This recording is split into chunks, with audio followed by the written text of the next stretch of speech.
알고 있다고 보시는 건가요? 굉장히 쉬운 질문인 것 같은데 듣고 보니까 어려운 질문입니다.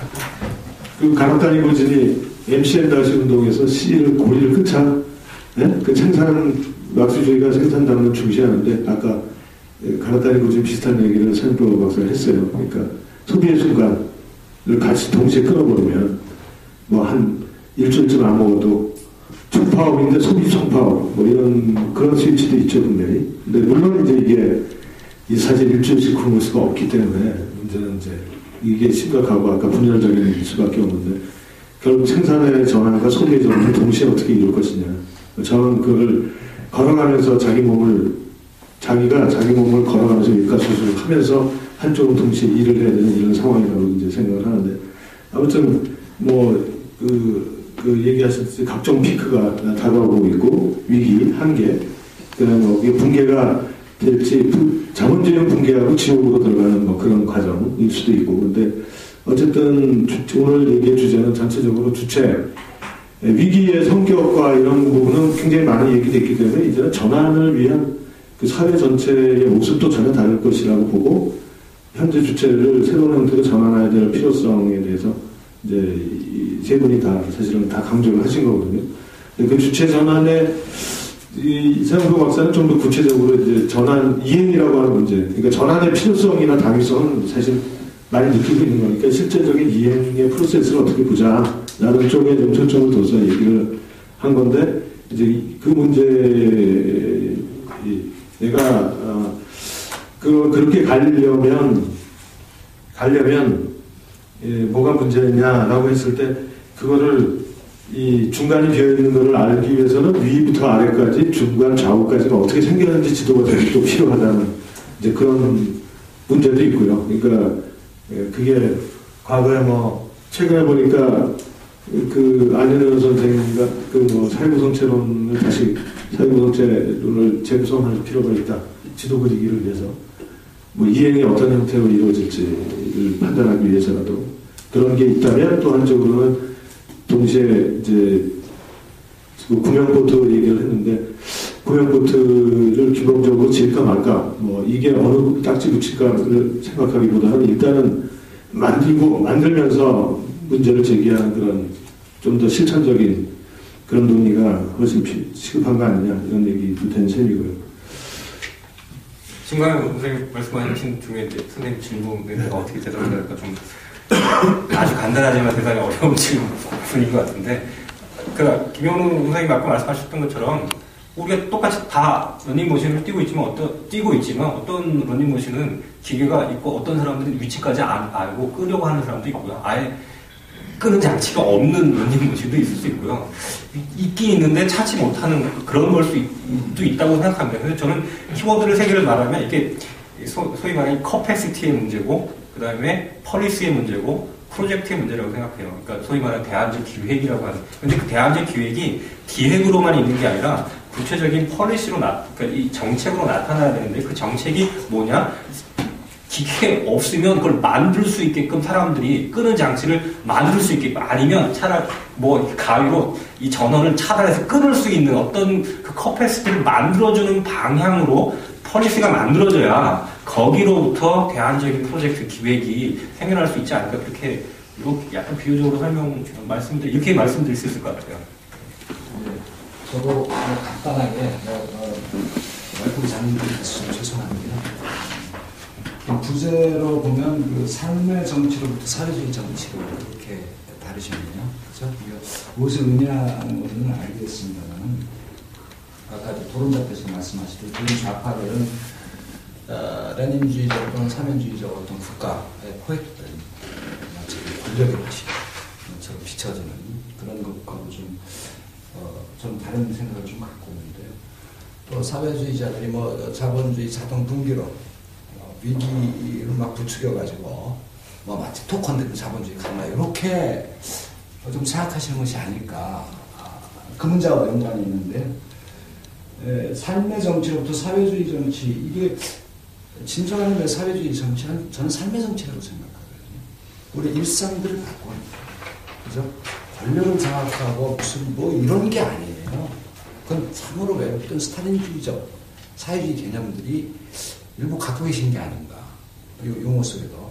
그러니까 삶의 정치다 사회주의. 원래가. 근데 이것이 이른바 지금 얘기하는 삶의 정치하고는 좀 다른 새로운 의미. 그런 것은 아닐까 해서 용어 문제인데. 그건 표현상의 문제인 것 같은데 제가 말씀드린 게 삶의 정치로부터 사회주의 정치로 점화해야 된다는 게 아니라 사회적 정치라고 하는 게 결국 삶으로부터 나올 수밖에 없다라는 뜻. 아까 말씀드렸던 발전한 내용에서 짐작하시겠지만 그런 의미였습니다. 그렇군요.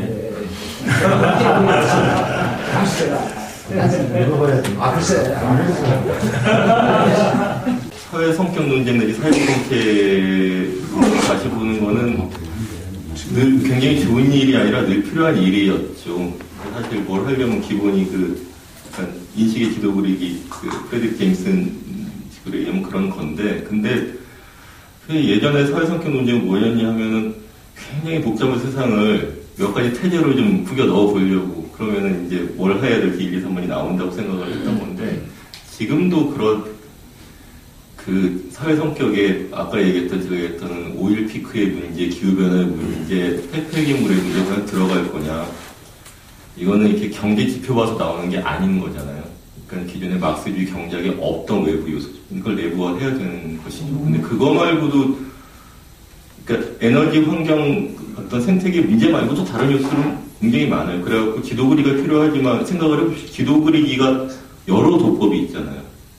어떤 도법을 택한 데 있어서 굉장히 다른 거를 보여주죠. 메르카토르 도법을 제일 많이 쓰는데 아시다시피 북극과 남극이 엄청난 크기로 나오고 잘 안 보이는 거죠. 그러니까 완벽한 도법이 없기 때문에 용도에 따라서 이렇게도 만들어보고 저렇게도 만들어보고 지구본 자체도 완벽한 게 아닌 것이죠.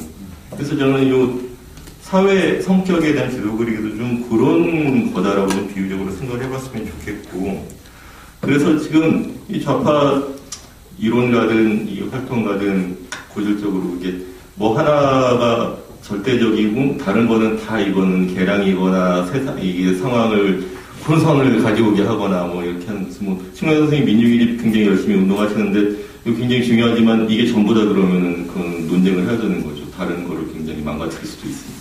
또 권은원 선생님 기본소득 굉장히 열심히 하시고 저도 동감을 하지만 어떤 대중운동과의 관계랄지 아니면 다른 어떤 이렇게 복지 프레임과의 관계를 완전히 도외시하면은 이건 그것도 굉장히 곤란한 것이고, 그래서 저는 좌파 우리가 좀 우리 사회에서 이제 좌파가 우리가 너무 부대적으로 받다 보니까 진보 좌파 다 뺏겼잖아요. 노무현 저기 다 뺏기고 서러운 상황인데 이거를 조금씩 만회를 해야 되는데 또 좌파 정치 프로그램, 또 좌파 사회 변혁 프로그램이란 대체로 뭐다. 이게 1, 2, 3, 4, 5 정도는 좀 이렇게 만드는 과정이 필요하겠다. 그런 생각을 좀 갖고 있어요. 근데 그게 선언문을 만들어도 그래갖고 이럴 것은 최선일 뿐이요. 단결하자 이렇게 한 줄로 끝나면 안 되고, 그래서 1, 2, 3, 4, 5 정도를 같이 이건 적어도 이걸 하고 그걸 응용해 나가야 된다. 그런 식으로 막스 코미날레가 좀 그래야 되지 않을까요? 예, 저기 계신 분들은 아마 그 과거에 단순한 지도 그리기에 환멸을 많이 느끼는 사람들이 모여서 막스 코미날레를 만든 게 아닌가 싶기 때문에 이런 사람들은 없을 것 같고, 또 제가 좀 결국 지도 자꾸만 지도 그리기 그런 적이 있어서 얘기하죠. 그 지도 그리기라는 게 입체적이고 이론과 실천을, 이론이 실천을 대체할 수도 없고 실천이 이론을 대신하는 것도 아니기 때문에 머리가 몸을 대체할 수도 없고 또 마찬가지잖아요. 반대로 몸통 없는 머리만 있는 수도 없는데, 이 문제는 이게 복잡해진 만큼 그 복잡해진 것을 더 개방적이되 그 실제 방향을 더 뚜렷이 할 수 있는, 그러니까 개방적이게 되면 방향을 상실하고, 방향을 정하면 단순해지고, 이거야말로 사실 초등학교 수준인데 좌파가 초등학교 수준에서 움직인다는 건 사실 좌파가 아닌 것인 것 같고요. 역사적으로 봐도 그렇지는 않았던 것 같고, 좀 더 입체적이면서도 다이나믹하고 역사적이면서도 미래에 대한 끊임없는 기획을 놓치지 않는 그런 좌파적 실천이 가능한가, 뭐 이런 질문이고, 김영환 선생님도 그런 취지로 얘기를 하고, 서양도 선생도 지금 규범적이라고 하지만 사실은 중간 이행의 과정을 상당히 구체적으로 지금 제시했고, 지난 다른 글들에서도 굉장히 구체적이고 실천적인 그 제안들을 하고 있거든요. 근데 이거를 제가 보기에는 오히려 문제가 국내 좌파들의 문제 중에 최대의 문제 중에 하나가 저는 거꾸로 남획을 읽지 않는다는, 그러니까 비판을 해야 될 대상, 그러니까 지금 막스 코미날레의 대여섯 개의 정파, 이론적인 정파, 분파들이 있습니다. 근데 비판하려면 사실은 10년간 저쪽에서 뭘 해왔고, 20년간 뭘 했고, 뭐, 이거 꿰고 있어야 돼요. 그래야지 이제 공통점과 차이점을 좀 더 선명히 할 수 있고, 웃기는 부분하고, 같이 할 수 있는 건 같이 절대로 할 수 없는 부분이 확연히 구별이 되는데, 이걸 안 하니까 대부분은 수입상 역할을 하고 있는 것 같아요. 그러니까 저기는 자유주의니까 저건 내그리만 하겠지. 저기는 뭐 솔직해주니까 저기는 뭐 또 고산이니까 이렇게 딱 찍어놓고 안 봐요. 그러니까 한 10년 후에 제가 이런 글을 썼나? 뭐 깜짝 놀라가지고 뭐 그랬더니 나하고 똑같은 얘기를 하고 있네. 이런 식의 말하자면 황당무계한 그게 사실은 뭐 책임진 사들이 조선공산당 연구하고 있지만 이거는 진짜 1920년대 카프 수준도 안 되는 그런 일들이 너무 비일비재하게 벌어지고 있는 그런 상황부터 사실 반성을 해야 될 것 같고요. 저는 뭐 요즘 그래서 최대한 뭐 다른 사람들 글을 열심히 읽으려고 외국 책 읽는 것보다 그런 노력을 하고 있는데 그래야 이제 말하자면 뭐 포트도 만들고 뭐 또 뭐 밑에서 하는 일도 연결을 하고 뭐 담도 그렇고 이게 좀 입체적이 적어도 시간 공간 블록이 함께 움직일 수 있는 그런 운동으로 발전할 수 있지 않을까. 근데 그건 좋은 지적이라고 생각합니다. 막스 코미날레가 이번에 이런 워크숍을 통해서 내년에는 좀 더 그런 공유할 수 있는, 그러니까 좌파라는 건 분명히 이런 거다. 이런 걸 왜 빼고 이거 무슨 얘기를 정말 말도 안 된다라고 분명히 얘기할 수 있는 그런 운동으로 발전을 해야 되는데 매니페스토 하나 제대로 못 만들어내는 코미날레가 과연 의미가 있는가. 이제 이런 얘기 작년에도 많이 나왔거든요. 좀 그런 식의 논의가 활발히 진행됐으면 좋겠습니다. 제가 사회자가 괜히 말이 길어서 죄송합니다. 아니, 사회자도 말씀하셔야지. 아까 토론자를 했기 때문에 그냥 얘기 들으려고 했는데요. 가만히 있으면 다 같은 사람들 것 같아서 저는 좀 다르거든요. 다르다는 걸 얘기를 안 할 수가 없어서 좀 말씀드리려고 하는 겁니다. 그러니까 여기 어떤 전제 되는 게 있어요. 굉장히 무서운 일반화가 있는데요. 좌파들은 이랬다. 이래버리거든요. 도대체 그 사람이 누군지를 나는 모르겠어요. 자기라고 그러면 뭐 자기가 그랬다니까 뭐 그거는 어쩔 수 없어요. 굉장히 위험한 도시라고 생각하거든요. 자제해야 된다고 생각한다. 그런 점에서. 그런 점에서는 구체적이 필요하죠. 근데 나머지는 지난 한 20, 30년이 너무 복잡하게 우리가 세상을 봐왔지 않았어요? 저는 반대로 생각하거든요. 단순 간단 명쾌한데 끊임없이 그거를 말하자면 분배시키고 저거 하고 했던 게 누구였냐를 좀 봤으면 좋겠어요. 전 반대다. 오히려 지금 단순 명쾌해야 된다고 생각하거든요. 그래서 나머지 아까 했던 이야기가 필요 없다는 게 절대 아니에요. 당연히 그거 다까지 포함해서 우리가 얘기해야 되겠죠. 그리고 우리가 지금 세상 전환, 사회 전환, 체제 전환인데 이게 장난입니까, 진짜? 물론 그런 식으로 말씀하셨다는 얘기가 아니죠. 이거 죽고 사는 문제잖아요. 실제로 죽이고 있고, 죽고 있고, 지금, 현재 이 시간에도.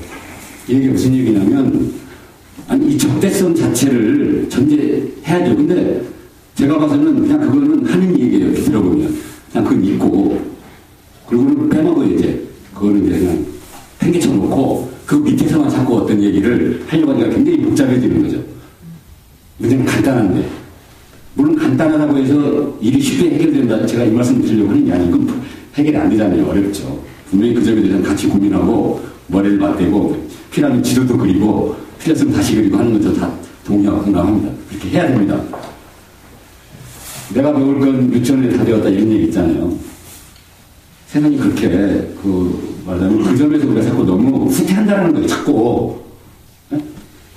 그리고 적어도 지구적 차원에서 제국주의가 엄연히 있는데 지구적 차원에서 이 적대성을 극복한다라고 하는 이 엄청난 부분에서 가령 우리가 아까 국가에 대한 상인지 내인지 이렇게 얘기했는데 저 그거 국립시하는 거에서 저는 전적으로 동의하지 않아요. 진짜. 그건 논쟁은 필요할 수 있죠.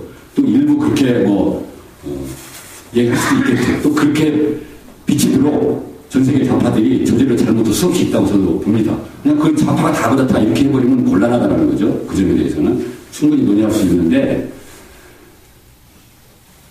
저는 플레아트 독재라고 하는 걸 다시 저는 이야기한다고 생각해요. 아까 이행 잘 나오셨어요. 이행 전략 있어야죠. 근데 그 이행이 어떤 이런 다양한 부분적 요소들의 합의 이행이냐? 그렇지는 않죠.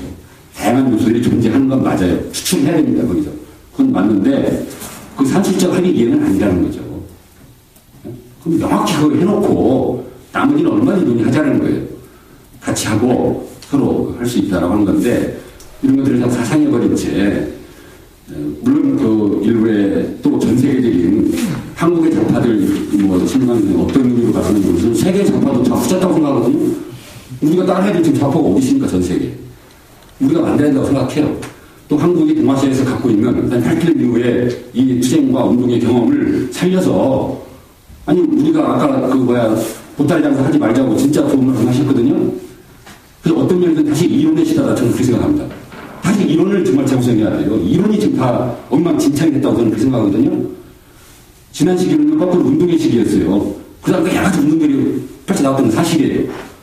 이 종합해서 이론적으로 물론 이게 획일적으로 하나가 아니 그런 건 아니겠지만 그래도 방향 그럼 전환이라고 하는 것이 있는데 전환할 대상은 뭐고 전환할 다음이 뭐냐에 대한 방향 없이 이론이죠. 이 공상이 아니고 이론입니다. 우리가 아까 그런 것들이 공상이죠. 제가 봐서는 진짜로.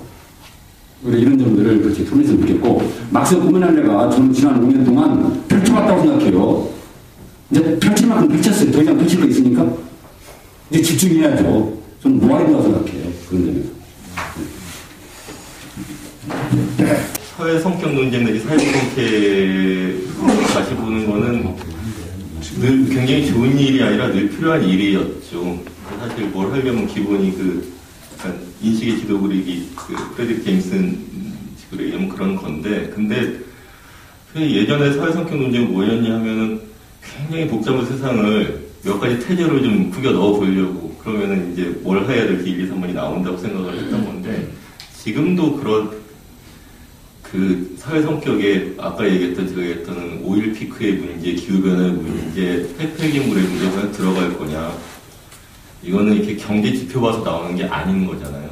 그러니까 기존의 막스주의 경제학에 없던 외부 요소죠. 이걸 내부화해야 되는 것이죠. 근데 그거 말고도, 그러니까 에너지 환경 어떤 생태계 문제 말고도 다른 요소는 굉장히 많아요. 그래갖고 지도 그리기가 필요하지만 생각을 해봅시다. 지도 그리기가 여러 도법이 있잖아요. 어떤 도법을 택하는 데 있어서 굉장히 다른 거를 보여주죠. 메르카토르 도법을 제일 많이 쓰는데, 아시다시피 북극과 남극이 엄청난 크기로 나오고 잘 안 보이는 거죠. 그러니까 완벽한 도법이 없기 때문에 용도에 따라서 이렇게도 만들어보고 저렇게도 만들어보고 지구본 자체도 완벽한 게 아닌 것이죠. 그래서 저는 이 사회 성격에 대한 지도 그리기도 좀 그런 거다라고 좀 비유적으로 생각을 해봤으면 좋겠고, 그래서 지금 이 좌파 이론가든 이 활동가든 고질적으로 이게 뭐 하나가 절대적이고 다른 거는 다 이거는 개량이거나 이게 혼선을 가져오게 하거나 뭐 이렇게 하는 뭐 신광 선생님 민주주의 굉장히 열심히 운동하시는데 이거 굉장히 중요하지만 이게 전부다 그러면은 그건 논쟁을 해야 되는 거죠. 다른 거를 굉장히 망가뜨릴 수도 있습니다. 또 강론 선생님 기본소득 굉장히 열심히 하시고 저도 동감을 하지만 이게 어떤 대중운동과의 관계랄지 아니면 다른 어떤 이렇게 복지 프레임과의 관계를 완전히 도외시하면은 이건 그것도 굉장히 곤란한 것이고, 그래서 저는 선언 좌파 우리가 좀 우리 사회에서 이제 좌파가 우리가 너무 푸대적으로 받다 보니까 진보 좌파 다 뺏겼잖아요. 노무현 저기 다 뺏기고 서러운 상황인데 이거를 조금씩 만회를 해야 되는데 또 좌파 정치 프로그램, 또 좌파 사회 변혁 프로그램이란 대체로 뭐다. 이게 1, 2, 3, 4, 5 정도는 좀 이렇게 만드는 과정이 필요하겠다. 그런 생각을 좀 갖고 있어요. 근데 그게 선언문을 만들어도 그래갖고 이럴 것은 최선일 뿐이요. 단결하자 이렇게 한 줄로 끝나면 안 되고 그래서 1, 2, 3, 4, 5 정도를 같이 이건 적어도 이걸 하고 그걸 응용해 나가야 된다. 그런 식으로 막스 꾸미날레가 좀 그래야 되지 않을까요? 예, 저기 계신 분들은 아마 과거에 단순한 지도 그리기에 환멸을 많이 느끼는 사람들이 모여서 막스 꾸미날레를 만든 게 아닌가 싶기 때문에 그런 사람들은 없을 것 같고 또 제가 좀 결국 지도 작가는 지도 그리기 그런 사람이 있어서 얘기해요. 그 지도 그리기라는 게 입체적이고 이론과 실천을 이론이 실천을 대체할 수도 없고 실천이 이론을 대신하는 것도 아니기 때문에 머리가 몸을 대체할 수도 없고 또 마찬가지잖아요. 반대로 몸통 없는 머리만 있는 수도 없는데 이 문제는 이게 복잡해진 만큼 그 복잡해진 것을 더 개방적이되 그것의 그 실제 방향을 더 뚜렷이 할 수 있는, 그러니까 개방적이게 되면 방향을 상실하고 방향을 정하면 단순해지고, 이거야말로 사실 초등학교 수준인데 좌파가 초등학교 수준에서 움직인다는 건 사실 좌파가 아닌 것인 것 같고요.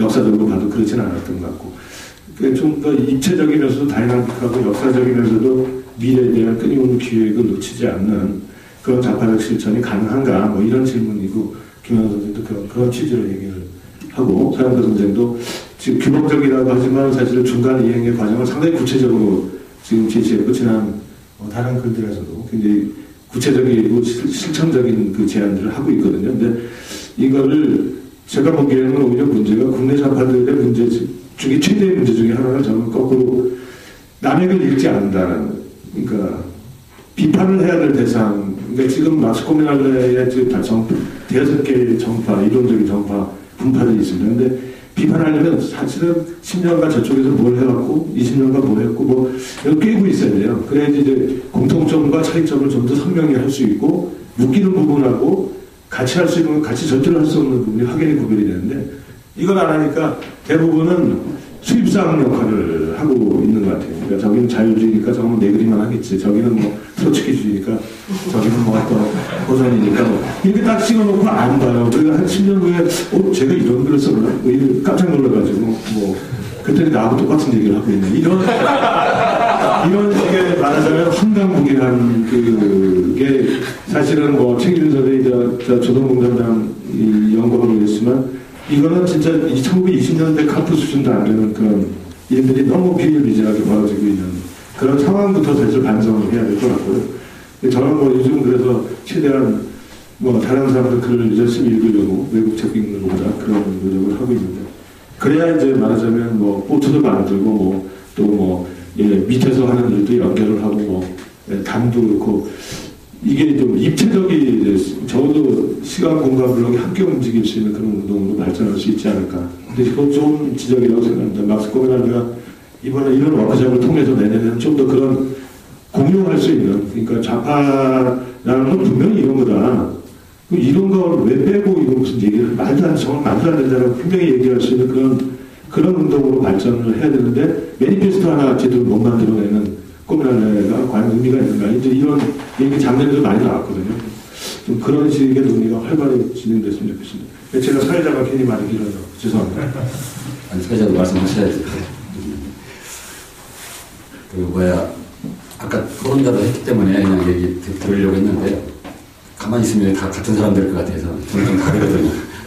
다르다는 걸 얘기를 안 할 수가 없어서 좀 말씀드리려고 하는 겁니다. 그러니까 여기 막 어떤 전제 막 되는 게 있어요. 굉장히 무서운 일반화가 있는데요. 좌파들은 이래버리거든요. 도대체 그 사람이 누군지를 나는 모르겠어요. 자기라고 그러면 뭐 제가 자기가 그랬다니까 뭐 그거는 어쩔 수 없어요. 굉장히 위험한 도시라고 생각하거든요. 자제해야 된다고 생각한다. 그런 점에서. 그런 점에서는 구체적이 필요하죠. 근데 나머지는, 아니, 지난 한 20, 30년이 너무 복잡하게 우리가 세상을 봐왔지 않았어요? 저는 반대로 생각하거든요. 아니, 단순 간단 명쾌한데, 끊임없이 그걸 말을 분해시키고 저거 하고 했던 게 누구였냐를 좀 봤으면 좋겠어요. 전 반대다. 오히려 지금 단순 명쾌해야 된다고 생각하거든요. 그래서 나머지 아까 했던 이야기가 필요 없다는 게 절대 아니에요. 당연히 그거 다까지 포함해서 우리가 얘기해야 되겠죠. 아니, 그리고 우리가 지금 세상 전환, 사회 전환, 체제 전환인데 이게 장난입니까, 진짜? 아니, 물론 그런 식으로 말씀하셨다는 얘기가 아니죠. 아니, 이거 죽고 사는 문제잖아요. 실제로 죽이고 있고, 죽고 있고, 지금, 현재 이 시간에도. 이게 무슨 얘기냐면, 아니, 이 적대성 자체를 전제해야죠. 근데 제가 봐서는 그냥 그거는 하는 얘기예요. 들어보면. 그냥 그걸 읽고, 그리고는 빼먹어요, 이제. 그거는 이제 그냥 팽개쳐 놓고, 그 밑에서만 자꾸 어떤 얘기를 하려고 하니까 굉장히 복잡해지는 거죠. 문제는 간단한데. 물론 간단하다고 해서 일이 쉽게 해결된다. 제가 이 말씀 드리려고 하는 게 아니고, 해결이 안 되잖아요. 어렵죠. 분명히 그 점에 대해서 같이 고민하고, 머리를 맞대고, 필요하면 지도도 그리고, 필요했으면 다시 그리고 하는 것도 다 동의하고 공감합니다. 그렇게 해야 됩니다. 내가 배울 건 유치원에 다 되었다 이런 얘기 있잖아요. 세상이 그렇게 말하자면 그 점에서 우리가 자꾸 너무 후퇴한다는 거예요. 자꾸. 네? 그리고 적어도 지구적 차원에서 제국주의가 엄연히 있는데 지구적 차원에서 이 적대성을 극복한다라고 하는 이 엄청난 부분에서 가령 우리가 아까 국가에 대한 상인지 내인지 이렇게 얘기했는데 저 그거 독립시하는 거에서 저는 전적으로 동의하지 않아요. 진짜. 그건 논쟁은 필요할 수 있죠. 또 일부 그렇게 얘기할 수도 있겠죠. 또 그렇게 빛이 들어 전 세계 좌파들이 저지른 잘못도 수없이 있다고 저도 봅니다. 그냥 그 좌파가 다 그렇다 이렇게 해버리면 곤란하다는 거죠. 그 점에 대해서는 충분히 논의할 수 있는데 저는 플라자 독재라고 하는 걸 다시 저는 이야기를 한다고 생각해요. 아까 이행 잘 나오셨어요. 이행 전략 있어야죠. 근데 그 이행이 어떤 이런 다양한 부분적 요소들의 합의 이행이냐 그렇지는 않죠. 다양한 요소들이 존재하는 건 맞아요. 추측해야 됩니다. 거기서. 그건 맞는데 그 산술적 합의 이행은 아니라는 거죠. 그럼 명확히 그걸 해놓고 나머지는 얼마든지 논의하자는 거예요. 같이 하고 서로 할 수 있다라고 하는 건데 이런 것들을 다 사상해버린 채 물론 그 일부의 또 전 세계적인 한국의 좌파들 신망은 어떤 의미로 가는 것은 세계 좌파도 다 후졌다고 생각하거든요. 우리가 따라해야 될 지금 좌파가 어디 있습니까 전 세계. 우리가 만들어야 된다고 생각해요. 또 한국이 동아시아에서 갖고 있는 8km 이후의 이 투쟁과 운동의 경험을 살려서 아니 우리가 아까 보따리 장사 하지 말자고 진짜 좋은 말씀 하셨거든요. 그래서 어떤 면에서 다시 이론의 시대다 저는 그렇게 생각합니다. 다시 이론을 정말 재구성해야 돼요. 이론이 지금 다 엉망진창이 됐다고 저는 그렇게 생각하거든요. 지난 시기는 거꾸로 운동의 시기였어요. 그 다음에 여러 가지 운동들이 펼쳐나왔던 건 사실이에요. 이 종합해서 이론적으로 물론 이게 획일적으로 하나가 그런 건 아니겠지만 그래도 방향 그럼 전환이라고 하는 것이 있는데 전환할 대상은 뭐고 전환할 다음이 뭐냐에 대한 방향 없이 이론이죠. 이 공상이 아니고 이론입니다. 우리가 아까 그런 것들이 공상이죠. 제가 봐서 진짜로. 우리 이런 점들을 그렇게 토론했으면 좋겠고 막상 꾸며날래가 저는 지난 5년 동안 펼쳐왔다고 생각해요. 이제 펼칠 만큼 펼쳤어요. 더 이상 펼칠 거 있습니까? 이제 집중해야죠. 저는 모아야 된다고 생각해요. 그런 점에서. 그래서 아까 전에 선생님께서 말씀하신 것처럼 대중의 자기조직화라고 하는 게 사실 좀 피상적인데 제가 이제 다른 발표 자리하고 다른 글에서 이제 잠깐 얘기를 한번 한 적이 있는데요. 그러니까 저는 이제 서영표 선생님의 그 고민 지점이 굉장히 사실은 중요한 지점이다라고 생각을 하거든요. 그러니까 가운데가 이제 비어 있는 거죠. 한국의 좌파도 그렇고 이제 기존의 운동들도 그렇고 그래서 그 가운데를 그러니까 담론이 있고 운동이 있는데 그 가운데 그 담론과 운동을 결합하거나 아니면은 사회적 이행에 대한 이제 구체적인 프로젝트나 프로그램이 없는 뭐 이제 이런 상황인데 그래서 그 한국의 그 좌파 진영이 실천적인 측면에서 정말로 중요한 거는 어떤 정치적 기획 프로그램 이런 것들이 정말로 중요한데 그래서 이제 서영표 선생님께서도 이 글에서 굉장히 그 다양한 이제 그 사례나 이제 문제들을 쭉 그 말씀을 이제 해주신 거고요. 근데 그 제가 이제 다른 자리에서 한번 이렇게 말씀드렸던 게 어떤 거냐면 그러니까 대중들의 어떤 그 이해관계라는 게 있다. 그 대중적 이해관계. 근데 그러니까 예컨대 지금 현재의 상황이라는 게 그러니까 대중들이라고 하는 게 그 자본주의적 소비의 욕망이나 이런 것들에 묶여 있죠. 묶여 있는데 반면에 그러한 그 자본주의적 욕구나 욕망이라고 하는 것들이 또한 노동자 계급이라고 하는 개념하고 굉장히 또 적대적이다라는 거죠. 근데 그 얘기가 뭐냐면 대중들이 그 자기 이해관계가 없이 자본의 헤게모니 속에 이제 포섭되어 있는 상황인 거거든요. 그래서 저는 이제 그러니까 예컨대 한국적 상황에서만 보자면 그 한국에서 좌파 운동이 정말로 고민해야 되는 거는 이 계급적 자기 이해관계라고 하는 게 도대체 뭐냐 지금 한국 사회에서. 그러니까 제가 이제 좀 과격하게 말씀드리면, 그러니까 뭔가 계급 투쟁을 하려면 투쟁한다는 건 싸운다는 거거든요. 그러니까 어떤 적대성을 갖고 싸운다는 얘기인데, 근데 싸우려면 자기 이해관계가 있어야 돼요. 그러니까 나하고 너하고는 다른 거고, 그 다음에 너의 이해관계하고 나의 이해관계는 완전 다른 거다. 이런 게 있어야 되거든요. 근데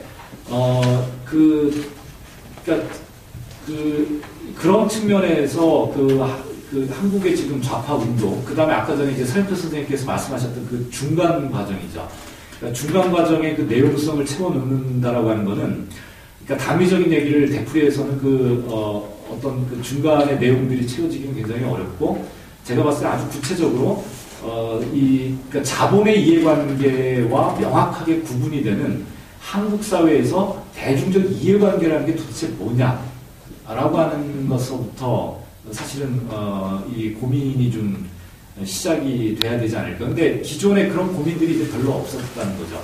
좌파 진영 내에서 굉장히 이론적이고 추상적인 얘기들 많이 하고, 그래서 예컨대 뭐 주택 문제라든가 세금 문제라든가 이런 아주 구체적인 사안들이 있습니다. 뭐 교육 문제도 그렇고, 뭐 생태 문제가 또한 하나의 사례가 될 수 있고, 그래서 그런 여러 가지 그 삶의 조건들을 구성하고 있는 그 여러 가지 다양한 분야에서 자본의 이해관계와는 명확하게 구분이 되는 그 대중적 이해관계라고 하는 게 과연 뭘까를 고민하고, 그 다음에 그것들을 구체적인 어떤 그 정치적 프로젝트로 만들어서 정치적으로 실천하는 거, 그러한 것들이 굉장히 중요하다고 생각하는데요.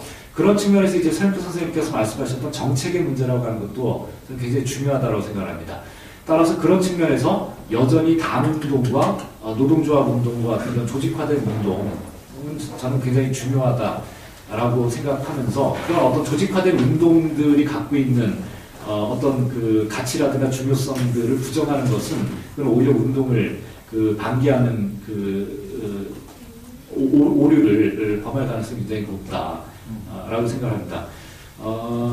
그런데 이제 한국의 당운동과 노동운동이 사실은 이제 문제도 있었죠. 그러니까 그 룰 속에 들어가서 그 대중적 이해관계들을 명확하게 하고, 그 다음에 그것들을 매개로 해서 대중들을 좌파적 헤게모니 속으로 가지고 오려고 해야 되는데, 오히려 그 부르주아적 룰 속에 들어가서 오히려 스스로가 뭘 추구해야 되는지 이제 몰랐다는 거. 그래서 그런 측면에서 이제 그 당운동이나 운동이 오히려 이 운동이 추구해야 될 어떤 목표 자체는 이제 상실해버리고, 그냥 당 자체, 그 다음에 노조 자체로서는 그냥 지금 존재해왔다라는 게 이제 문제이긴 한데요. 그래서 저는 아무튼 한국에서의 좌파 운동이 아무튼 좀 분명하게, 그러니까 대중적 이해관계의 문제들을 좀 구체적으로 정의하는 문제에서부터 우리가 좀 고민해갈 필요가 있는 거 아닌가, 이런 생각을 좀 합니다. 네. 여기 신강희 선생님 계시고 여기 모든 사람들이 다 노동시간 단축을 얘기를 하는데, 이제 우리 사회에 이제 이 재편하는 데 있어서, 그러니까 전환에 들어가는 데 있어서 가장 중요한 게, 저는 이제 어떤 노동 부분들을 어떻게 재편에 들어갈 것인가, 뭐 독재 비판할 때도 노동이 빠진 독재가 무슨 의미가 있냐고 여기 있는 사람들 다 그런 식으로 하고, 노동시간 단축 다 얘기를 하는데, 그 두 당의 이렇게 정책을 보니까, 제가 민주당하고 저기는 안 봤어요. 아직까지 안 봤는데, 노동시간 단축에 대해서 상이 없는 거예요. 없다고 저는 봐요. 그러니까 진보신당은 10시간 연장근로를 10시간 제한하는 거, 그다음에 통합진보당은 12시간 제한하는, 12시간까지 넣어요. 그러면 1800시간 얘기를 하는데, 그거는 아무 얘기도 안 한 거나 저는 진짜 마찬가지다, 이제 이런 생각을 하고 있어요. 그거를 실제로 들어가려면은, 그거를 실천하려면, 실행을 하려면은, 그러면은 지금 장시간 노동에 근거한 임금을 갖다 하고 있는 우리나라의 90%, 제가 볼 때 90%의 노동자들이 이제 최저임금에 근접한 임금을 받고 있다고 생각을 하는데, 거기에서 이제 장시간 노동을 해서 임금을 이제 확보를 하고서 살고 있는데, 그럼 노동시간 단축을 하려면은 그 부분의 임금을 어떻게 보존할 것인가에 대한 연구가 돼야 되는데, 뭐 그냥 생활임금 보존 이런 식의 이제 국어만 있는 거예요.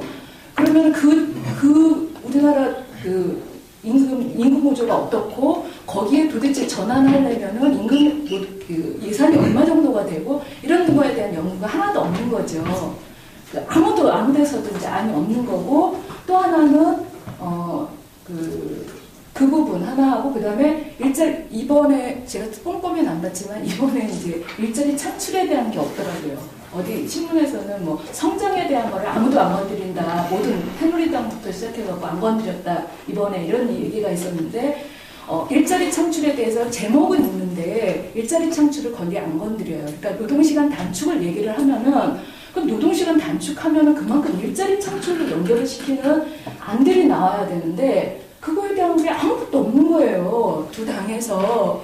그래서 저는 그럼 그게 이제 쉽지는 절대 쉬운 일은 아닌 거죠. 프랑스도 그게 하다 제대로 안 되는 거고 이렇게 되는 건데 그게 이제 핵심적으로 저는 이제 우리 사회에서 노동 경제 부분은 많이 얘기가 되고 전 잘 모르니까 그건 경제는 또 이해가 이렇게 개별된다고 생각해요. 그러니까 전체적으로 우리가 경제 재벌 개혁이라든지 경제 민주화라든지 여러 가지 주장하는 거는 우리 좌파라고 하는 진보라고 하는 데는 다 공통적으로 통일될 수 있어서 전선이 오히려 저기 되는데 노동은 전선이 굉장히 복잡하다고 생각을 하거든요. 여기 계신 분 노동시간 단축할 때 산물을 고소해야 된다.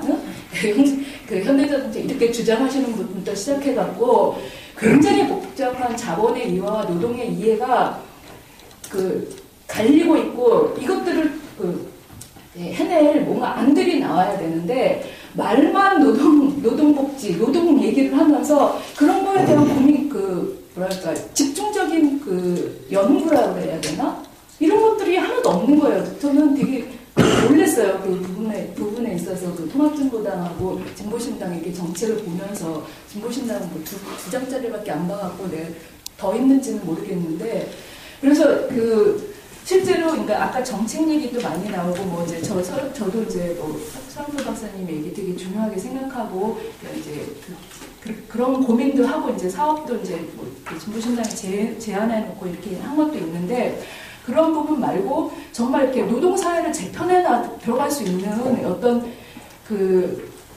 새누리당이나 민주당에 대한 노동에 대한 개념이 없어요. 이런 공격만 했지. 그러면 우리는 어떻게 할 것인가? 우리는 안이 있는 것인가? 이런 것들에 대해서 정말 아무것도 없다. 저는 이렇게 꼭 그냥 구호만 남발하는 시간 단축, 노동시간 단축, 구호만 남발하는 이런 거로 저는 상황이다. 이렇게 해서 이제 정말 우리가 재편할 노동사회를 재편하는데 키워드가 뭔지를 갖다가 그걸 판단하고 그거를 실현할 수 있는 어떤 정책적인 이런 것들을 집중을 해서 만들을 마련해야 되는데 전혀 그런 것들이 진행되고 있지 않다라고 저는 그냥 그렇게 좀 생각을 했거든요. 그런 문제 제기를 하신 걸로 배중에 구체적인 자기 자본과 노사를 기울기를 하려면 이런 문제를 구체적이고 체계적으로 집중적으로 연구하고 조사하는 필요성을 강조하셨습니다. 그런 게 전혀 없는 건 아니고 제가 알기로는 강남훈 교수가 얘기한 기본소득이 전제 조건은 노동시간 단축과 그걸 위해서 저반하기 필요한 총 예산 액수 그리고 그것을 실현하기 위한 프로세스들을 잘 설계하는 그런 작업도 지금 한쪽에서 하고 있기 때문에 신강희 선생님 의견에 기본소득 진영에 대해서 제가 운영이고 초창기 저도 초창기 멤버지만은 기본소득 진영에서 주장하는 노동 재편에 대해서 저는 좀 다른 의견이 있으면서 약간 거리두기를 하거든요. 그래서 신강희 선생님이 그렇게 얘기하시는 거는 전혀 사실이 아니다. 저는 기본소득 진영에서 오히려 그런 어떤 노동사회 재편에 대해서 기본소득이 도입을 해서 하면은 나머지가 다 재편될 수 있을 것이다라고 그렇게 주장을 하면서 현재적인 쟁점들이 현재적으로 우리가 변화시켜 나가고 연구하고 해야 될 부분들을 굉장히 나중으로 저기 하는 이런 저는 경향이 있다고 생각해갖고 기본소득 진영도 지금 이런 노동시간 단축이라든지 노동사회를 재편하는 거에 하는 데 있어서 오히려 좀 다른 요소로 지금 작용하는 거라는 이런 생각이 있거든요. 그 안에 또 다양한